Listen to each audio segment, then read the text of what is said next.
Hello दोस्तों, क्या हाल है। तारीख आज 26 अक्टूबर 2025, दिन संडे रविवार हो गया, हिंदी तिथि पंचमी। और आइए बात करते हैं आज के मुख्य समाचार में देश भर की तमाम बड़ी खबरों पर नजर डालते हैं। देखिए दोस्तों, एक तो आज छठ महापर्व का दूसरा दिन है। आज के दिन खरना पूजा की जाती है और खरना पूजन की सही विधि क्या है ये भी आप देख सकते हैं स्क्रीन पर। बीते दिन नहाय खाए के साथ छठ महापर्व की शुरुआत हुई। सूर्य देव और छठी मैया की पूजन की जाती है इन छठ महापर्व के सभी दिनों में। छठ माता जो कि सूर्य देव की बहन है, इस कारण भगवान सूर्य के साथ छठ माता की ये पूजा करने की परंपरा है। टोटल 4 दिनों तक चलेगा ये पर्व और आज 26 अक्टूबर को खरना रहेगा और फिर कल तीसरे दिन यानी 27 अक्टूबर के दिन शाम को सूर्य अर्घ्य दिया जाएगा। देश की राजधानी दिल्ली में छठ पर्व के मौके पर सोमवार को सरकारी अवकाश का भी ऐलान किया है मुख्यमंत्री रेखा गुप्ता ने। कल 27 अक्टूबर को सार्वजनिक छुट्टी रहेगी और फिर 28 तारीख को प्रातःकालीन अर्घ्य के साथ छठ महापर्व का समापन होगा। आप सभी देशवासियों को छठ महापर्व की ढेर सारी हार्दिक शुभकामनाएं। चलिए आगे बढ़ते हैं अपन खबरों में। पहली बड़ी खबर देखिए, रूस के बदले अब अमेरिका और पश्चिम एशिया से ज्यादा तेल खरीदेगा भारत। 21 नवंबर से नए प्रतिबंध लागू होने जा रहे हैं। अभी भारत रोजाना रूस से 17 लाख बैरल कच्चे तेल का आयात करता है, लेकिन मीडिया रिपोर्ट्स और सूत्रों के मुताबिक अमेरिकी प्रतिबंध लागू होने की वजह से 21 नवंबर तक सरकार रूस से कच्चा तेल आयात ज्यादा करती रहेगी। उसके बाद से कुछ प्रतिबंध लागू होंगे। हालांकि इस प्रतिबंधों के बीच रिलायंस कंपनी का कहना है कि रूस से तेल खरीद पर प्रतिबंधों के बावजूद भी रिफाइनरी ऑपरेशन में हम सुनिश्चितता स्थिर रखेंगे। चलिए अगला अपडेट देखिए, फोर्ब्स इंडिया की 100 स्टार्टअप्स टू वॉच लिस्ट जारी हुई, जिसमें सबसे ज्यादा 18 स्टार्टअप भारत के रहे हैं। 8,779 करोड़ तक की वैल्यू वाली कंपनी भी इसमें शामिल हुई। भारत के लिए बड़े गर्व की बात है, ये देख सकते हैं भारत के टॉप स्टार्टअप्स की लिस्ट भी। चलिए अगली बड़ी खबर देखिए, बिहार विधानसभा चुनाव के बीच चुनाव आयोग ने बड़ा फैसला लिया। अगले सप्ताह से देश भर में शुरू होगा मतदाता सूची का विशेष पुनरीक्षण यानी SIR। चुनाव आयोग का ये प्लान है और सबसे पहले ये पुनरीक्षण चुनावी राज्यों में आयोजित करवाया जाएगा। पश्चिम बंगाल समेत 5 राज्यों में अगले साल चुनाव होने हैं। ये SIR क्या होता है, स्पेशल इंटेंसिव रिवीजन, इसके बारे में डिटेल भी आप देख सकते हैं स्क्रीन पर। ये चुनाव आयोग की एक तरह की प्रक्रिया है जिसमें वोटर लिस्ट को अपडेट किया जाता है। 18 साल से ज्यादा के नए वोटर्स को जोड़ा जाता है। ऐसे लोग जिनकी मौत हो चुकी है उन्हें वोटिंग लिस्ट से हटाया जाता है और कुछ लोग जो अवैध तरीके से वोटर लिस्ट में जुड़े हैं उनको भी डिलीट किया जाता है ना। और वहीं देखिए बड़ी खबर, देश की राजधानी दिल्ली में प्रदूषण का AQI लेवल 400 के पार पहुंचा।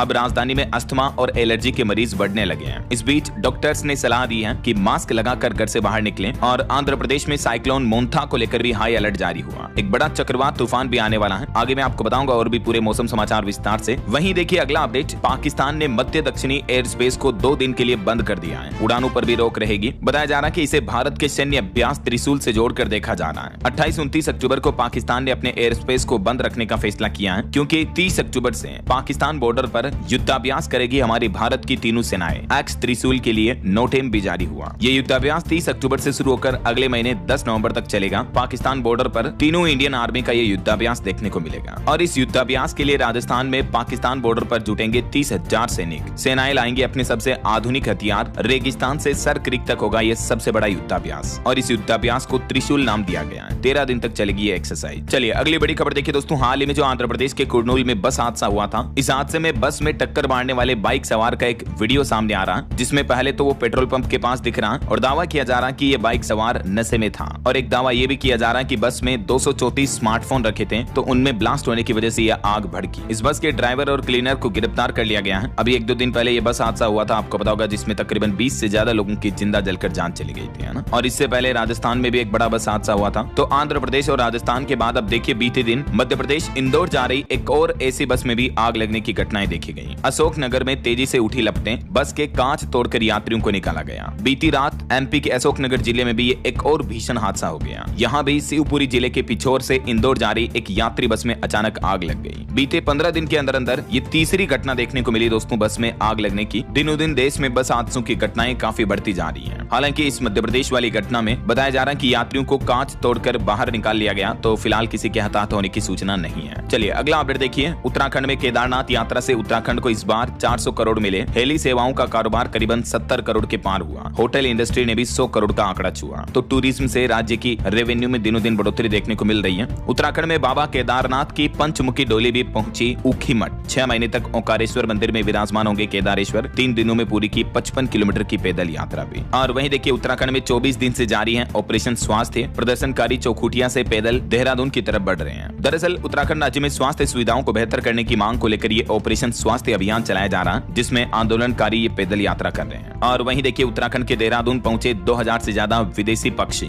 आसन वेटलैंड में दिखे रंग बिरंगे मेहमान, ये तस्वीरें आप देख सकते हैं। मिडिल ईस्ट और रूस से पक्षियों की प्रजातियां सर्दियों के दिनों में ये उत्तराखंड का दौरा करती हैं। चलिए अगली खबर आ रही है। हरियाणा के हिसार की यूट्यूबर ज्योति फिलहाल जेल से बाहर नहीं आएगी। उनकी जमानत याचिका को एक बार फिर से कोर्ट ने खारिज कर दिया और कोर्ट ने कहा कि बाहर जाकर आप जांच को प्रभावित कर सकती हैं। हाल ही में कुछ महीनों पहले आपको पता होगा पाकिस्तान से जासूसी के आरोप में इनको गिरफ्तार किया गया था। और वहीं देखिए बच्चों के कफ सिरप मामले के बीच पंजाब राज्य की भी 11 दवाओं के सैंपल फेल पाए गए, जिसमें 3 तो कफ सिरप भी शामिल हैं। अब CDSCO की रिपोर्ट में भी इन दवाओं को घटिया बताया गया। कई सारी फार्मा कंपनियां जांच के घेरे में आई। और किसान भाई लोगों के लिए अगली बड़ी अच्छी खबर आ रही, देखिए आप सुपर कंप्यूटर की जगह AI मॉडल से इस बार मौसम विभाग ने मानसून की डिटेल ली और 30 दिन पहले ही सरकार ने किसानों को बारिश का अलर्ट भी भेज दिया, जिससे बताया जा रहा है कि देश के 38 लाख से भी ज्यादा किसानों को फायदा हुआ। भारत सरकार ने इस साल पहली बार पारंपरिक सुपर कंप्यूटर मॉडल की जगह AI यानी आर्टिफिशियल इंटेलिजेंस आधारित मौसम मॉडल का इस्तेमाल किया। इन मॉडल्स के जरिए 38 लाख से भी ज्यादा किसानों को जानकारी मौसम से और मानसून से जुड़ी दी गई। और AI मॉडल्स ने न सिर्फ 30 दिन पहले मानसूनी बारिश के आगमन का सही समय बताया, बल्कि बीच में 20 दिन बारिश रुकने की भी चेतावनी दी, जो कि कभी पारंपरिक मॉडल नहीं पकड़ सके। और इस आधार पर किसानों ने अपनी फसलों की बुआई और सही फसल के चयन किए। इन 2 मॉडल्स का यूज किया इस बार मौसम विभाग और सरकार ने मौसम पूर्वानुमान के लिए, है ना। तो नई टेक्नोलॉजी से किसानों को भी फायदा मिल रहा है। और अगली खबर देखिए दोस्तों, त्योहारी सीजन में छठ दिवाली वगैरह के मौके पर जो सरकार दावे कर रही है कि 12,000 स्पेशल ट्रेनें चलाई जा रही हैं, तो इन दावों को लेकर विपक्षी नेता राहुल गांधी ने सरकार से सवाल भी किए। पूछा कि 12,000 स्पेशल ट्रेनें कहां हैं? बिहार जाने वाली ट्रेनों में लोग छतों तक लटके, ये NDA की धोखेबाजी का सबूत है। बिहार विधानसभा चुनाव को लेकर राहुल गांधी ने सरकार से ये तीखे सवाल किए